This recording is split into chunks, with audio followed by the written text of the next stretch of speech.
안녕하세요. 저는 분식점을 운영하고 있는 30대 남성입니다. 코로나 시기에도 열심히 노력하며 힘든 시기도 잘 견뎌내었던 제가 좋지 않은 일로 이런 사연을 보내게 될 줄은 몰랐습니다. 가난한 가정 형편 탓에 어릴 적부터 고생만 하다가 운이 좋게 가게를 꾸려 자리를 잡고 결혼도 하고 저도 이제는 행복할 일만 남았다고 생각했었는데 그랬던 제가 얼마 전 이혼을 하고 다시 돌싱이 되었네요. 좋은 시절은 너무 짧게 끝이 나고 다시 혼자가 된 것이 씁쓸하기는 하지만 저는 오히려 이 일이 제게 전화위복이 될 수 있지 않을까 생각하기도 합니다. 늘 힘들던 와중에 성장했던 저였기에 지금 이 시기도 금방 지나가고 제게도 더 좋은 일이 찾아올 거라 믿고 있습니다.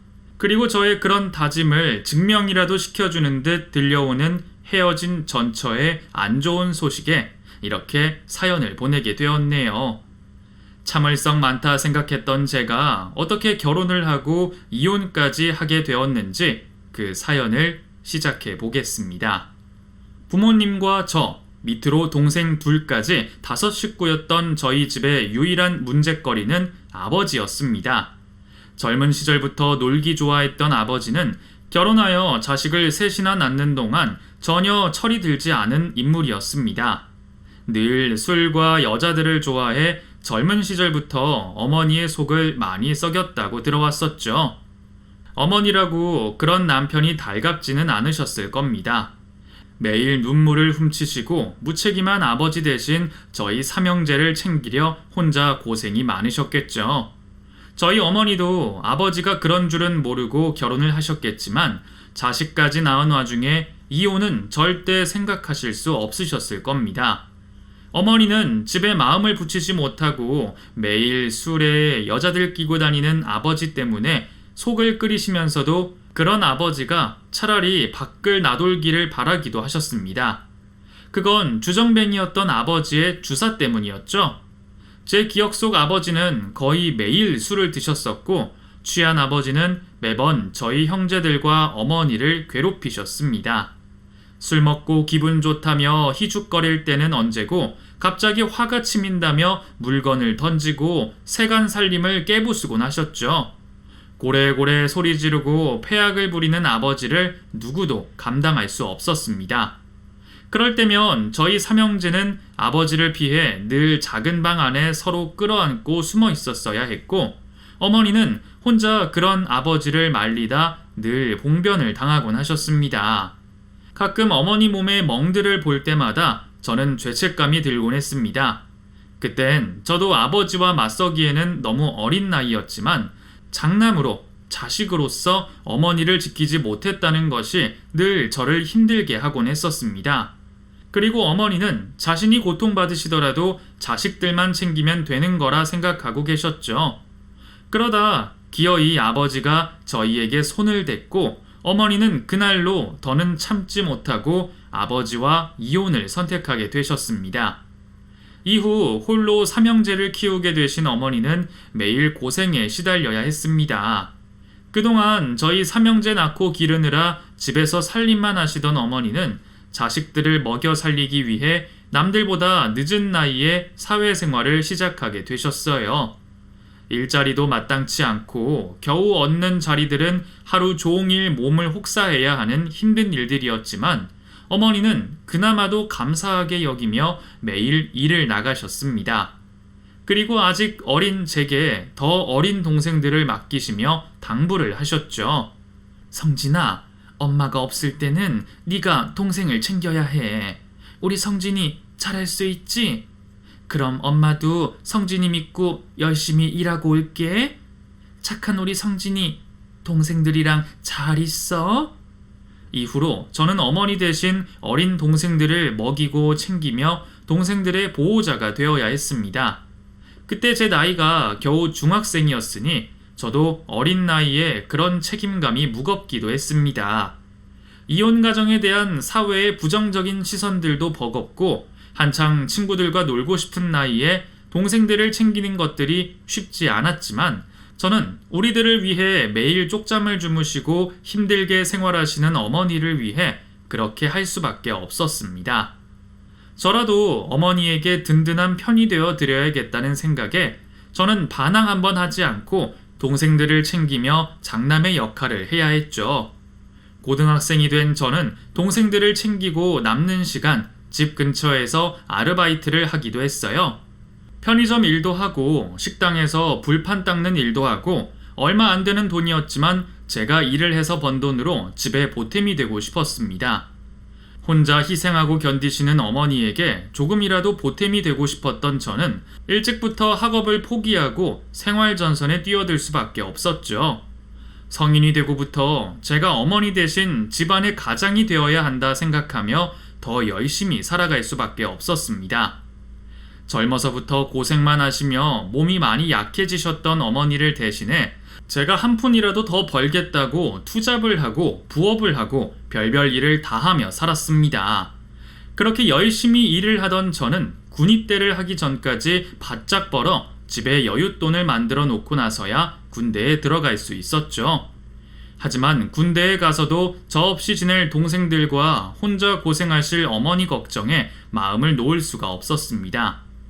전역한 후에도 제 미래보다 당장에 돈을 더 받는 게 중요했던 저는 이 일 저 일 전전하며 가족을 뒷바라지를 하고 지내게 되었죠.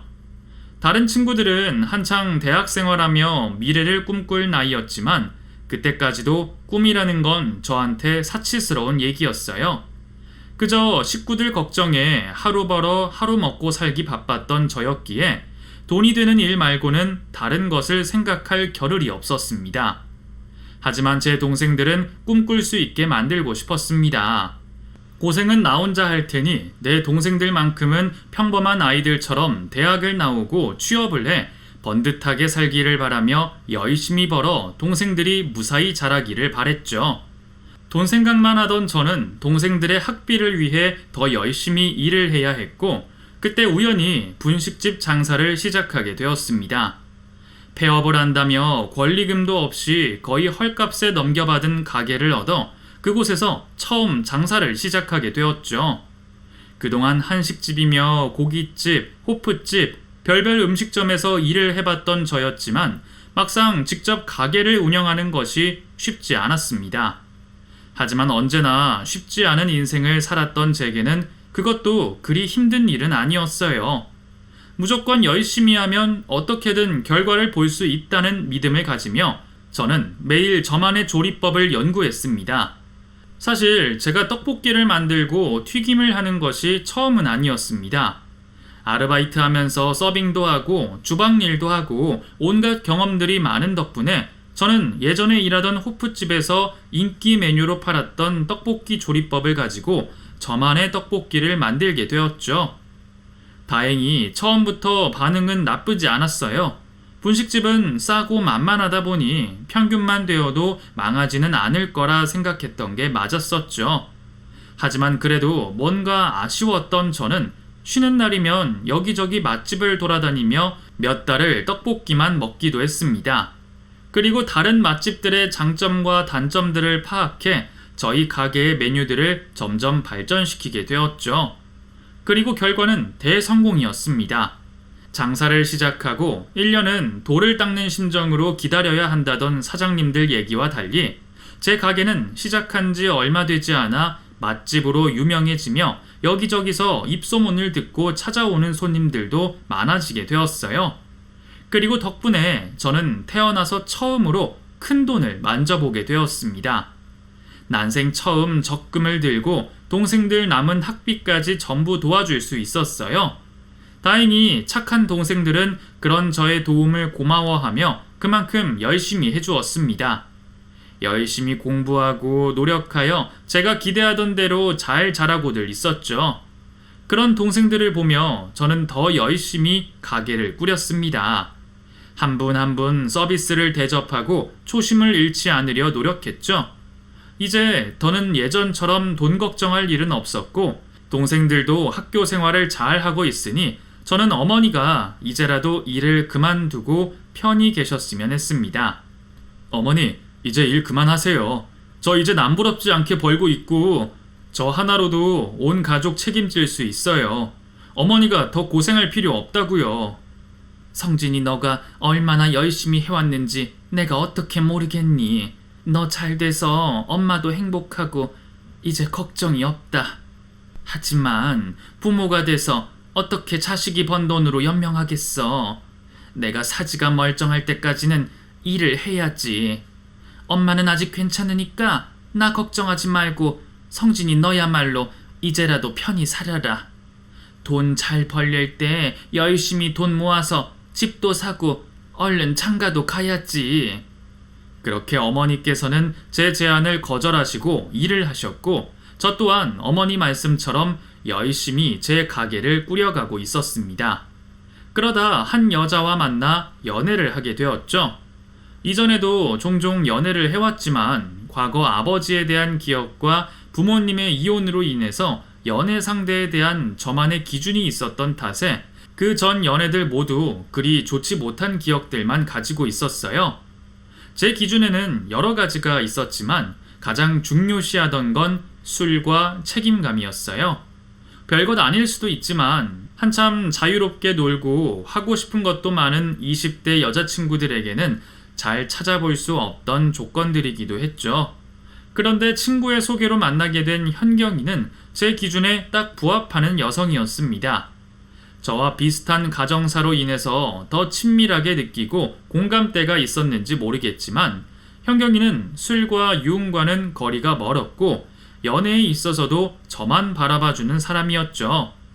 남들에게는 과도하게 보일 수 있는 현경이의 애정도 어렸을 적 관심을 받기보다 쏟아야 했던 저에게는 만족스러운 사랑으로 느껴졌습니다. 그렇게 서로가 서로에게 꼭 맞다 보니 우리는 다툼 한 번 없이 긴 연애를 이어올 수도 있었고 서로 결혼에 대해서도 이야기를 나눌 만큼 깊은 관계였죠. 결혼에 대해 이야기가 나오면서 서로 구체적으로 계획하고 있을 때 현경이 아버님께서 쓰러지시게 되었습니다. 상황이 좋지 않아 병원에 입원을 하셔서 치료를 받아야 하셨어요. 그러다 보니 현경이와 저의 결혼 계획을 잠시 미루게 되었고 아버님 건강 회복에 서로 집중을 하게 되었죠. 그런데 아버님의 병환 외에도 한 가지 문제가 더 있었습니다.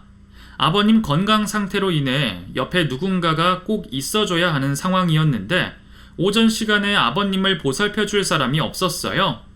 간병인을 고용할 수도 있었지만 이미 밤새 곁에 있어주는 간병인을 고용한 상황이었고 더 이상의 지출은 현경이에게 부담이 될 수밖에 없었습니다. 결국 오전에는 조금 여유가 있는 제가 아버님 곁을 지키게 되었죠. 하지만 그런 우리의 노력에도 불구하고 몇 달 동안 치료를 받으셨던 아버님께서는 끝내 회복을 하시지 못하셨고 결국 세상을 떠나시게 되었습니다. 간병을 하며 마음의 준비를 하고 있었지만 부모님께서 돌아가신다는 건 어떤 식으로든 받아들이기 힘든 일이었고 슬픔에 힘들어하는 현경이를 위해 제가 아버님 장례식을 치르는 동안 현경이를 대신하여 아버님을 잘 보내드리고 오게 되었죠. 이후 그 힘든 시간을 잘 견뎌냈던 우리는 저희 어머님께 인사를 드리고 결혼식을 올리게 되었습니다. 가게도 잘 되고 있었고 저와 딱 맞는 아내와 결혼을 하여 더는 바랄 것 없는 행복한 신혼을 보내고 있을 때 아내가 저에게 한 가지 제안을 해왔어요. 여보, 나 당신 가게에서 일하면 안 될까? 왜? 회사에서 무슨 일이 있어? 그런 건 아닌데 나 아침에 일찍 일어나는 게 너무 힘들기도 하고 가게 하는 당신이랑 시간이 안 맞는 게 불만이기도 해서 내가 당신 곁에서 일하면 더 좋지 않겠어?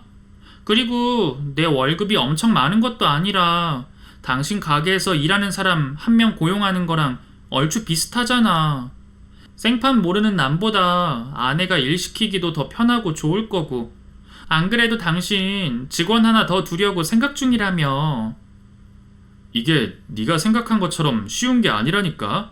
하루 종일 불 앞에 서 있어야 하고 기름 냄새 때문에 머리도 아파. 그것 말고도 힘든 게 얼마나 많은데. 우리 길게 연애하면서도 서로 일 때문에 일정 가지고는 큰 문제 없었잖아. 그러니까 나는 당신이 지금 하는 일 계속 했으면 하는데. 진짜 너무 힘들어서 그렇다니까. 내가 당신 가게에서 일하게 되면 아무리 힘들어도 내색하지 않을게. 그러니까 나 받아줘라.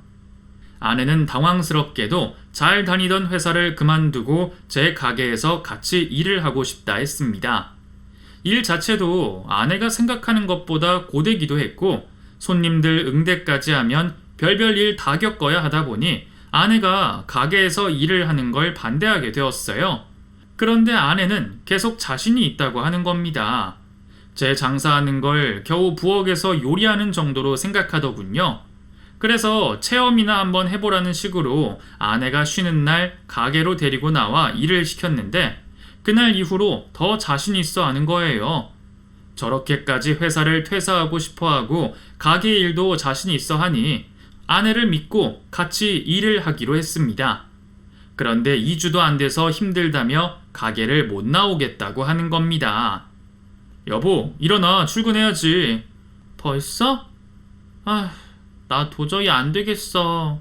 지금 기름 냄새가 머리 안까지 꽉 차서 머리가 너무 아파. 그리고 계속 휘젓고 재료들 들었다 놨다 하니까 팔도 너무 아프고. 그럼 사무직처럼 몸이 편할 줄 알았어? 내가 말했잖아. 장사 잘 하려면 몸부터 만들어야 한다니까. 이것도 계속 하다 보면 다 익숙해지니까 얼른 준비해서 나가자. 여보, 나 엄살 아니야.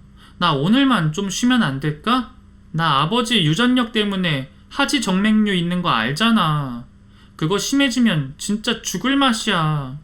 근데 하루 종일 서 있어서 그런지 다리도 너무 아프다고. 그러니까 오늘만 쉬고 내일부터 다시 열심히 일할게. 처음에는 일이 익숙하지 않은 아내를 이해해서 너무 힘들다고 할 때마다 휴무를 주곤 했습니다. 그런데 점점 그 날이 늘어나더니 나중에는 도저히 안 되겠다며 가게 일을 그만두겠다고 하는 거예요. 겨우 아내를 어르고 달래서 데리고 나와도 일을 대충 하며 하루 종일 불평불만을 하는 아내를 저도 더는 지켜볼 수는 없어 결국 집으로 돌려보내게 되었죠. 이렇게 된 거 집에서 쉬며 가정주부로 살면 되겠다 싶었는데 이번에는 또 인터넷 방송에 꽂혀서 그걸 하겠다고 저에게 덤비는 겁니다. 직접 인터넷 방송들을 본 적은 없었지만 음식 장사를 하다 보니 저도 그러한 것들이 인기가 있다는 것과 돈벌이도 꽤나 된다는 건 알고 있었죠.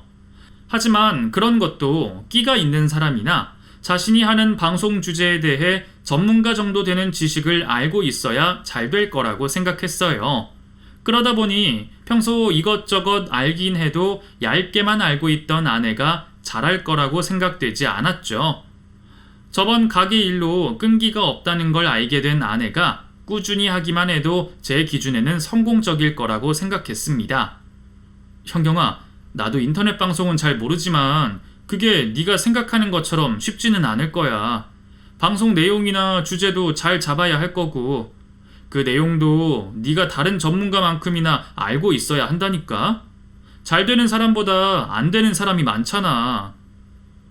왜 처음부터 초를 치고 있어? 나 잘할 수 있다니까? 나보다 안 웃기고 나보다 못한 애들도 성공하는데 내가 왜 실패를 하겠어? 그리고 영상 딱 하나만 사람들 사이에 유명해지면 그때부터는 뭘 하더라도 대박 난다니까? 그리고 혹시 알아? 내가 생각한 것보다 훨씬 더 일찍 대박이 터질 수도 있고. 그거 생방송 말고도 녹화하려면 편집도 해야 할 텐데 너 컴퓨터 만질 줄도 모르잖아. 거기다 갖춰야 할 장비들도 엄청 많고. 네가 보여준 장비들만 해도 전부 다 하면 돈 몇백이야. 네 돈으로 하는 거면 내가 말릴 수도 없겠다만 나한테까지 바라지는 마. 당신은 아내가 뭘 좀 해보겠다고 하는데 남편이 돼서 도와주지도 못해? 겨우 몇백 때문에 아내 사업도 못 도와주냐고. 이러다 나 집에만 있어서 우울증이라도 생기면 어쩌려고? 그거 치료하는 비용이 더 들겠다. 계속해서 아내를 말려보았지만 끝까지 자기 뜻을 굽히지 않고 결국 그런 아내에게 못 이겨 방송에 필요한 장비들을 사주게 되었습니다. 막상 아내가 인터넷 방송을 시작하고 나서는 저희 가게에서 먹방이나 쿡방을 찍을 수 있게 도움을 주려고 했어요. 하지만 제 지원에도 불구하고 중구난방인 아내의 방송 주제 때문인지 방송을 보는 사람들은 몇 없었어요. 그렇게 아내가 제 또 다른 근심이 되어가고 있을 무렵 저에게, 아니 우리 가족들에게 큰 걱정거리가 생기게 되었죠. 자식들이 장성하고 나서도 일을 손에서 놓지 않고 계시던 어머니께서 몸에 이상 증상을 느끼시고 병원을 찾으시게 되었고 검사 결과 위암 판정을 받게 되신 겁니다. 그 사실도 자식들에게 알리시기 미안해 하시던 어머니께서는 저희에게 비밀로 하셨고 그 모습을 두고 보실 수 없으시던 이모님께서 저희에게 말씀을 해주셔서 알게 되었죠. 삼형제 모두 일을 하고 있다 보니 어머니 곁에 있을 간병인 걱정을 하고 있었는데 아내가 먼저 어머니 간병을 하겠다며 나서는 겁니다. 자신의 부모를 간호하는 것도 큰맘 먹고 해야 하는 일인데 시어머니를 먼저 보살피겠다며 나서는 아내가 너무나도 고마웠습니다. 그래서 저를 대신하여 어머니를 간호해주는 아내를 위해 저 또한 무엇이든 챙겨주려고 노력했어요. 제가 가게를 쉬는 주말이면 아내를 대신하여 어머니 곁을 지켰고 아내에게는 큰 돈을 쥐어주며 친구들과 스트레스를 풀게 했습니다. 그리고 동생들이 저와 아내를 대신해 어머니 곁에 있을 땐 같이 여행을 떠나 아내가 하고 싶은 걸 마음껏 할 수 있게 했죠. 그러다 어느 날 장사를 하는 건물에 문제가 생겨 중간에 장사를 쉬게 되었고 혼자서 고생을 하고 있을 아내 생각에 병원으로 가게 되었습니다. 그런데 일찍이 찾게 된 병원에서 제가 평소 생각하던 것과 다른 모습의 아내를 보게 되었어요. XX님, 별풍선 감사합니다. 맞아요. 병원 생활이 환자에게나 보호자에게나 정말 힘든 것 같아요. 정작 치료받는 시간은 하루에 몇 시간 안 되는데 병원에 갇혀 어디 가지도 못하고 먹고 싶은 것도 못 먹으니까요.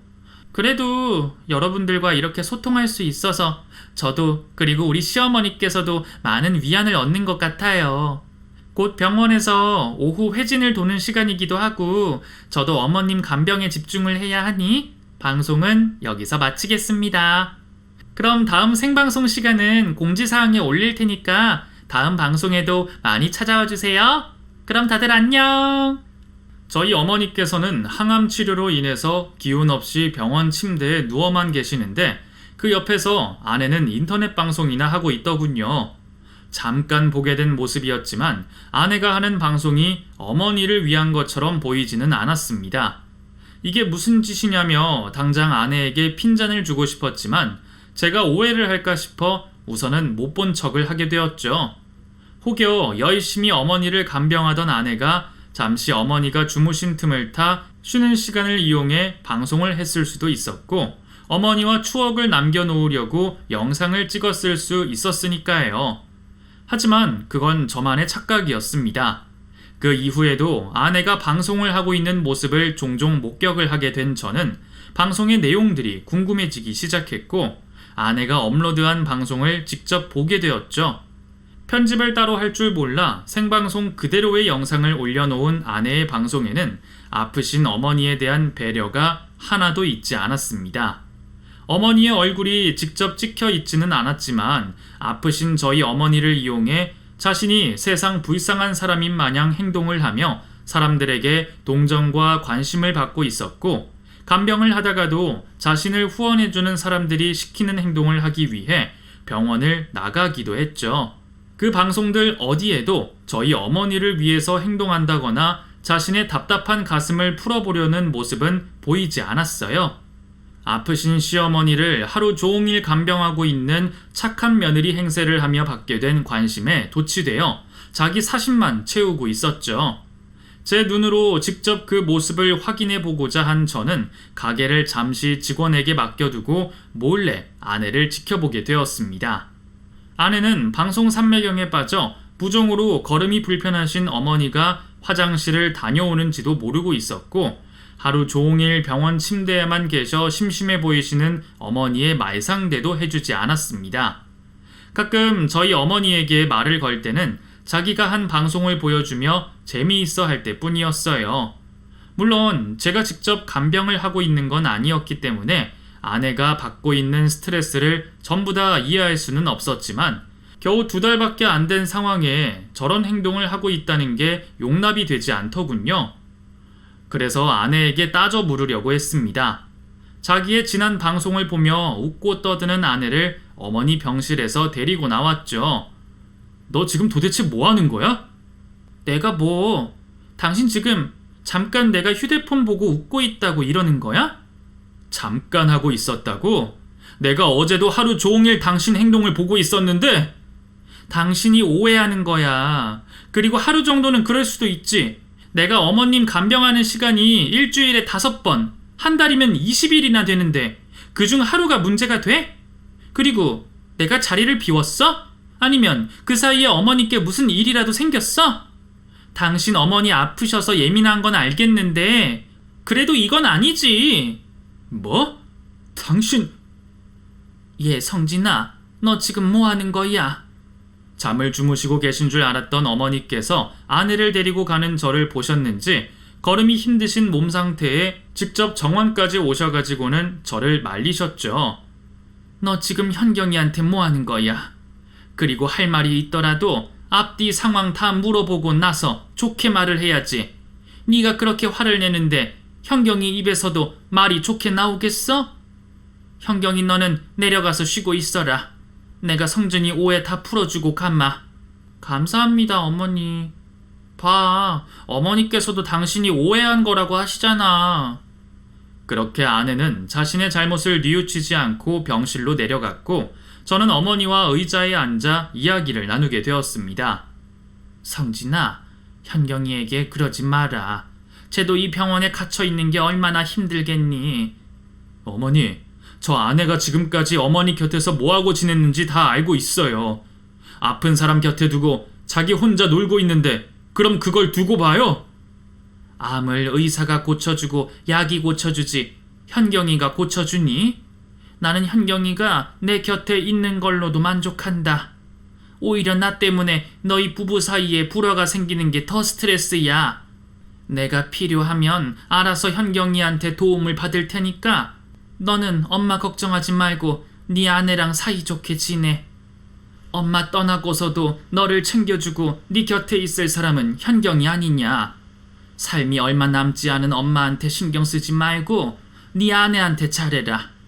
엄마는 너희 2사람이 행복하기만 하면 더 바랄 게 없어.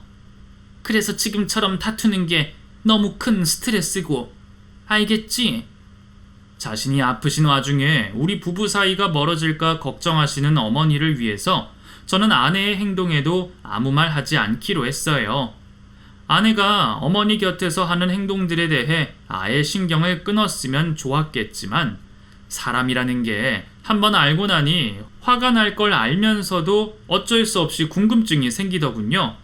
그래서 아내에게는 내색을 하지 않은 채 한심한 행동들을 하고 있는 아내의 방송들을 매일같이 확인하게 되었습니다. 하지만 활발하게 방송을 하던 것도 잠시 점점 줄어드는 시청자들 때문인지 아내가 방송을 하는 날들도 줄어들었고 저 또한 건강이 악화되는 어머니로 인해 아내의 방송을 신경 쓸 새가 없게 되었죠. 나중에는 동생들도 자신의 직장을 휴직하면서까지 어머님께 매달리게 되었지만 치열한 투병 생활을 하시던 어머니께서는 결국 세상을 떠나시게 되었습니다. 평생 고생만 해오신 어머니께 제대로 효도 한번 못해드린 것 같아 우리 형제들 모두 너무 죄스러웠어요. 그 슬픔에 빠졌던 저는 아내의 지난 행동들도 모두 잊어버리게 되었죠.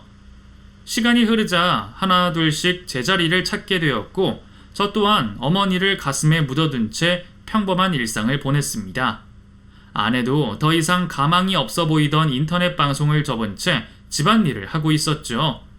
사실 집안일을 한다는 말보다는 빈둥거린다는 게 더 가까웠습니다.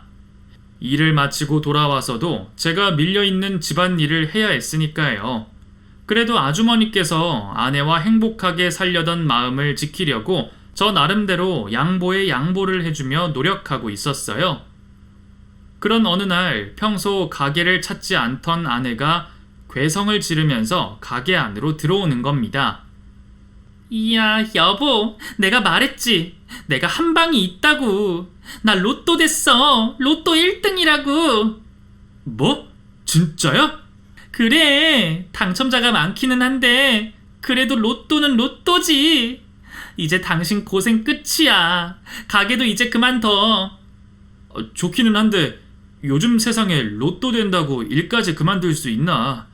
그 돈 당신이 당첨된 거니까 일부는 당신 마음대로 쓰고 일부는 우리 비상시에 쓸 수 있게 투자 같은 걸 하자. 그런데 우리 부부에게 찾아온 행운이라고 생각했던 로또는 더 큰 불행을 가지고 왔습니다.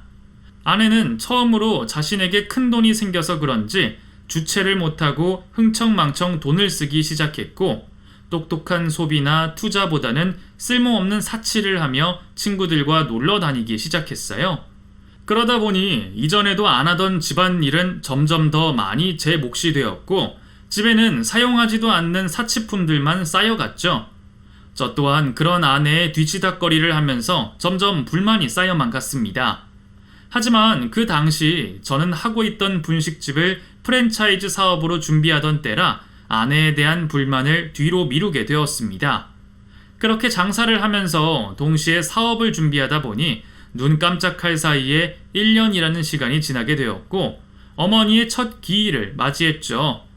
물론 어머니께서 납골당에 안치된 이후에도 어버이날과 생신, 또 생각이 날 때마다 종종 찾아뵙고는 했습니다만 기일은 또 느낌이 다르더라고요.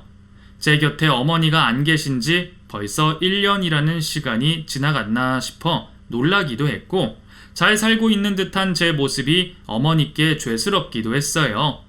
그런 마음을 가지고 있는 건 저뿐만이 아니었습니다. 동생들도 같은 마음을 가지고 있었죠. 그래서 이번 어머니의 첫 기일만큼은 하루 종일 어머니를 기리며 보내기로 동생들과 약속을 하게 되었습니다. 다들 사회생활을 하며 바쁘게 살다 보니 우리 삼형제가 다 같이 모여 어머니를 찾아뵌 것도 49제 이후 처음이었거든요.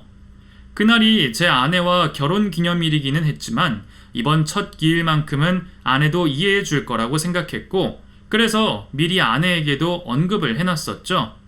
그렇게 돌아가신 어머니의 첫 기일날 아침, 저는 가족들과 함께 이야기하며 나눌 어머니의 유품과 가족들의 과거 사진을 분주히 챙기고 있었습니다. 아내는 전날 친구들과 늦게까지 놀다가 온 후라 아직 침대에서 잠을 자고 있었죠. 모든 준비를 마치고 출발하기 2시간 전에 아직까지 늦잠을 자고 있는 아내를 깨우기 시작했어요. 겨우 잠에서 깬 아내를 뒤로 하고 저는 부엌으로 가 간단하게 요기를 할 음식을 만들고 있었습니다. 그런데 아내가 갑자기 부엌으로 뛰어오더니 황당한 소리를 하는 거예요. 여보, 오늘 추모원 가는 거 말이야. 도련님들 중에 빠지는 사람 없지? 그렇지. 뭐 어머니 첫 기일이니까 좀 전에 연락해 봤는데 다들 준비 중이던데? 근데 왜? 뭐 누가 빠지기라도 할까봐? 그런 건 아니고, 여보, 당신이 어머님 돌아가시고 나서 도련님들보다는 추모원에 자주 갔었잖아. 그러니까 오늘은 도련님들께 맡기고 당신이 빠지면 안 될까? 뭐? 그걸 지금 말이라고 해? 그 전에야 내가 어머니 보고 싶어서 개인적으로 간 거고, 오늘은 첫 기일이라서 가족 일로 다 같이 모이는 거잖아. 왜? 당신 몸이 안 좋아? 아니, 그게 아니고 오늘 우리한테 어떤 날인 줄 몰라? 오늘 우리 결혼 기념일인데 가야 돼? 아무리 집안일이라고 해도 사정이 있으면 못 갈 수도 있잖아. 사실은 내가 계속 눈여겨보던 펜션이 있거든. 여기가 가격도 진짜 비싸서 내가 로또 되기 전에는 꿈도 못 꿨던 곳이야. 근데 내가 로또 되고서도 예약하기가 너무 힘든 거야. 여기 진짜 예약하기가 힘들어. 보통 예약하려면 3개월 전에 해야 하는 건 기본이고, 그것도 3개월마다 끊어서 하는 거라 예약받는 날 예약 못하면 또 3개월이나 기다려야 한다고. 근데 마침 오늘부터 해서 모레까지 예약 취소건이 나온 거야. 그래서 누가 먼저 예약할까 싶어서 내가 바로 방금 전에 잡았거든. 이거 30분 이내로 예약금 안 넣으면 다른 사람한테 넘겨줘야 해. 여보, 우리 이번 주는 여기 가자. 응? 나 로또 되고 나서도 당신 일한다고 제대로 놀러 가본 적도 없잖아. 내가 다음부터는 어머님 기일에 이런 일 없도록 할게. 제발. 황당하더군요. 아무리 집안에 다른 어른이 없어 눈치 볼 일이 없다고 해도 시어머니의 첫 기일을 겨우 펜션 하나 때문에 가지 말자고 하다니 제정신인가 싶었습니다. 적어도 어머님을 뵙고 온 후에 가자, 밤늦게라도 가자고 하면 못 들어줄 일이 뭐가 있겠어요. 그런데 어제 친구들과 실컷 놀다 와 놓고 지금까지 늦잠 잔 사람이 이런 말을 하니 화가 솟구치더군요. 지금까지는 바깥일로 바쁘기도 했고 개인적으로 또 집안에서 큰 일을 겪은 후라 장남으로서 가정을 지키고 싶었는데 이제는 도저히 안 되겠더라고요. 지금까지 아내가 한 모든 행동들이 떠오르면서 제 마음의 결정을 내리게 되었습니다. 당신 말 맞다나 그만큼 가기 어려운 곳이면 가야지. 매년 돌아오는 우리 어머니 기일이 중요하겠어? 그래, 예약금 넣어. 오늘 같은 날은 축하를 해야지. 우리 부부에게 엄청나게 중요한 날인데. 역시 내가 당신 판단력에 반해서 결혼했잖아. 진짜 잘 생각했어. 도련님들한테 당신이 말하기 좀 뭐하면 내가 핑계도 생각해 볼게. 당신이랑 내가 입만 맞추면 도련님들이 우리가 펜션을 가는지 어떻게 알겠어. 기다려봐. 지금 빨리 예약금 좀 넣고. 천천히 해. 가는 길에 당신 좋아하는 것들도 왕창 사고 위로해줄 친구들도 전부 부르고. 응? 우리 결혼기념일인데 내 친구들은 왜 불러? 무슨 결혼기념일이야. 우리 이혼기념일인데. 당신 돈 많으니까 거기 갔다 오고 나서 머무를 좋은 펜션들도 더 예약해놔. 어쨌든 여기 이 집은 우리 이혼하고 재산 분할하기 전까지는 내 명의로 된 내 집이잖아. 여보, 당신 지금 내가 어머님 기일 안 가고 펜션으로 가자고 해서 이러는 거야? 겨우 그것 때문에 이혼을 하자고? 뭐? 겨우 그것 때문에? 그 말까지 들으니까 이걸로도 이혼을 꼭 해야겠다 싶다. 그리고 그거 말고도 너랑 이혼할 이유는 넘치고도 넘쳐. 너 우리 엄마 죽을 만큼 힘든 투병 생활하고 계실 때 옆에서 뭐 하고 있었어? 네 입으로 네가 먼저 우리 엄마 간병하겠다고 했으면 제대로 열심히 해야 하는 거 아니야? 우리 엄마 얼마 못 살 수도 있다는 걸 알았으면 간호는 못하더라도 좋은 추억은 쌓을 수 있게 해줬어야지. 아파하는 우리 엄마를 네 인터넷 방송 홍보용으로 이용했잖아. 엄마가 위험한 상황일 때도 너는 네 방송 후원해준다는 사람들 말 따르느라 아무 조치도 안 했고, 내가 그 순간 너랑 갈라서려고 한마디 하려고 했는데 우리 엄마가 나를 말리더라. 자기 때문에 우리가 다투기라도 할까봐 너를 감싸주셨다고. 그것뿐이야?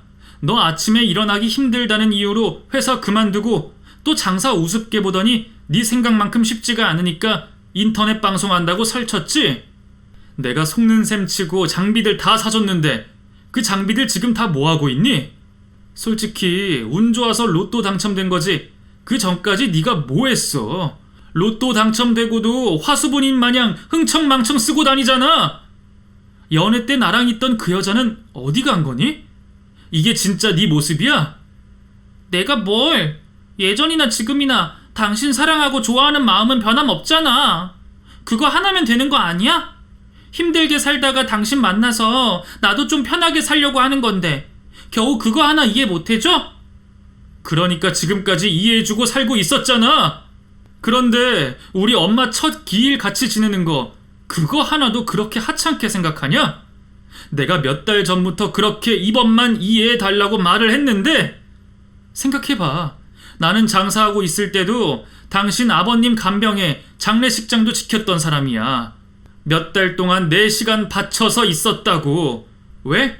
당신 아버지이기도 하지만 나에게 장인 어른이 되실 분이었으니까. 내 부모님과 마찬가지인 분이니까. 그런데 당신은 우리 어머니께 대접도 받아놓고 겨우 하루를 못 버틴 거야. 이제 당신이랑 살면서 당신 만난 거 더 후회하기 싫다. 아까 말대로 그놈의 펜션은 당신 혼자 갔다 오고 이혼이나 하자. 나 동생들이랑 어머니 뵙고 와야 하니까 당신은 짐 챙겨서 나가. 결국 저는 아내를 두고 어머니가 계시는 추모원에 가게 되었습니다. 동생들은 혼자 온 저 때문에 아내의 행방을 궁금해했지만 아내는 집안 친척 일로 어쩔 수 없이 못 오게 되었다며 거짓말을 할 수밖에 없었죠. 동생들에게 아내와 이혼 소식을 알리게 된 건 아내와 이혼 소송을 마치고 난 이후였어요. 이혼 소송을 하기 전 아내는 그때까지도 자신이 무엇을 잘못했는지 모르고 있었습니다. 끝까지 제 주위에 있는 다른 사람들은 몰라도 저에게만큼은 최선을 다하고 사랑했다며 말도 안 되는 소리를 하더군요. 그러면서 저와 이혼을 할 수 없다는 식으로 나왔습니다. 하지만 저는 이미 마음이 돌아선 지 오래였어요. 어쩌면 어머니께서 투병을 하고 계실 적에 목격하게 된 아내의 모습 이후 제 마음은 항상 아내와의 이혼을 생각하고 있었는지도 모르겠습니다. 이혼 소송을 하기에는 아내의 잘못을 증명하는 데 어려움이 있었지만 아내가 인터넷 방송을 하며 남긴 방송들과 저와 어머니 사이에 나누었던 문자 내용들로 아내에게 이혼 소송을 제기할 수가 있었죠. 그리고 그 외에 결혼 후 아내가 한 행동들이 법원에서 판단하기에는 결혼 생활을 유지하기 힘들다고 결론을 냈고 아내의 유책 사유가 인정되었습니다. 결국 제가 승소를 하게 된 거죠. 물론 재산 분할 과정에서는 저에게 조금은 불합리한 상황이 펼쳐지기도 했습니다만 다행히 아내가 로또 당첨 후 저에게 문자로 말했던 로또 당첨금을 나누자는 말이 받아들여지면서 큰 피해가 발생하지는 않았어요. 그렇게 저는 아내와 결혼 생활에 마침표를 찍게 되었죠. 그 이후 제 생활이 크게 달라진 것은 없습니다. 오히려 이전보다 사업에 집중할 수 있었고 이혼으로 힘들고 외로운 마음은 제 동생들이 곁에 있어주면서 형제들끼리 우애를 더 다질 수 있는 계기가 되었죠. 그렇게 저는 결혼하기 이전의 삶으로 돌아오게 되었습니다. 그러다 최근에 아내에 대한 소식을 듣게 되었어요. 당첨되었던 로또가 독이 되었는지 저와 이혼을 하고도 정신을 못 차리던 아내가 결국은 그 돈을 전부 탕진하여 파산을 했고 지금은 힘들게 살고 있다는 소식이었죠. 한편으로 과거 사랑하던 사람의 안 좋은 소식에 안타깝기도 했지만 또 한편으론 그 삶이 제 미래일 수도 있었겠다라는 생각에 아찔했습니다. 그리고 아내를 통해 돈에 대한 경계심도 얻게 되었죠. 앞으로 제 인생이 어떻게 풀릴지는 모르겠습니다만 어머니께서 저에게 몸소 보여주신 교훈들을 잊지 않고 살아야겠다라는 다짐을 하게 됩니다. 비록 어머니께서 제 곁에 없으시지만 항상 하늘에서 우리 형제들 모두를 지켜보고 계실 테니 잘 사는 모습을 보여드려야겠죠.